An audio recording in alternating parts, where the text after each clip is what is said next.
So right off the mid-sternal line, to the right, in the right upper quadrant, is where the gallbladder's hanging out under the liver. So it'll be up here. Hands are under the rib cage just like they were for liver palpation. I'm going to take a deep breath in and out. I'm using my 3 fingers to go under the edge of the rib cage, and one more breath in. Okay. And I'm looking to see that she doesn't stop inhalation out of pain, basically, that's really tender to her. The gallbladder is under the rib cage. It's not a knife edge contact. You're using these 3 fingers to really kind of make a pointed area of palpation.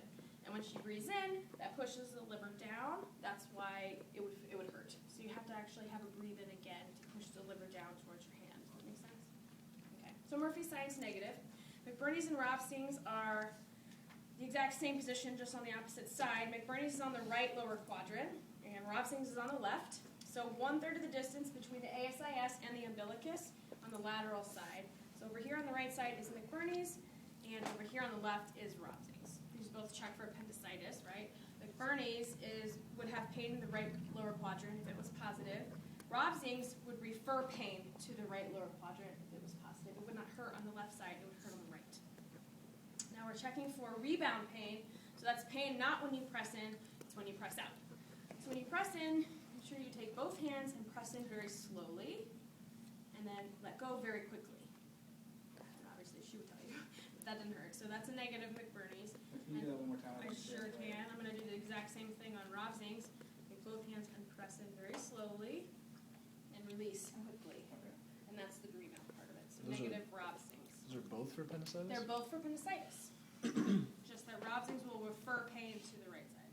And McBurney's will hurt on the right side. So if one of them is positive and one of them is negative, they both... I'd be safe. Okay. I'd be safe. You're saying you'd be safe and sorry, like still send them to the ER? That's all right. The aorta. So again, 2 inches above the umbilicus, you want to press down with both of your hands, parallel to the way the aorta runs. In some folks, it's a little off to the side. In some, it's dead set in the middle. But you want to. It does take a little more pressure than you might expect. Now Madeline's very thin, so I can feel her aorta very easily. You'll feel it underneath your hands, and then what you want to do is move your fingers a finger breadth apart. First, make sure, am I feeling that under my fingers? The goal is to feel it between your fingers, which I do now, and you can actually see where it's pulsing. And then measure, right? So I have to make note. Basically, of where my hands were, and measure, and that's 3.5 centimeters. What's the normal size for aorta? 2 to 4?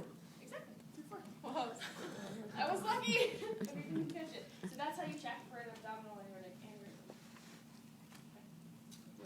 Maybe I was mistaken, but when we were doing abdominal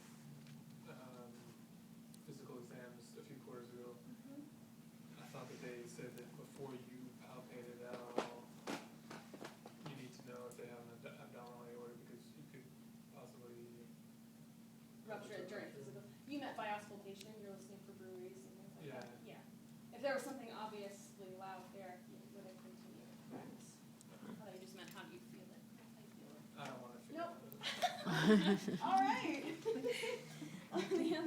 2 more things. The fluid wave test. So Madeline, can I have you divide your stomach in half with your hands, if you will? There you go. Whatever way is comfortable. Press down. So if you're suspecting ascites in your patient, you're basically just checking for fluid floating across from one side or the other. So you'll put your hands on the side of the abdomen and give them a nice little push. You're looking for fluid to move, and you're looking to feel it in your other hand. And I did not. And I'll push her again, and I don't see anything coming over, so that's a negative fluid wave test. Okay, you can go ahead and pull down your shirt, button up your pants, and you can sit up on the edge of the table when you're finished. That would be great. You just have CBA tenderness to do. All right, you can hang out here. So the kidneys are under rib 12, right where the rib connects with the spine. And then CVA, crossover-vertebral angle, that's called. So I check her ribs to make sure I know I'm at the last rib, and follow that over to the spine. And then I'll put the thenar eminence of my hand directly on those postural muscles, just right lateral of the spine, because I know the kidney's hiding under there. And I want to give a little bit of a tap to move her a little bit, but not knock her off the table, right?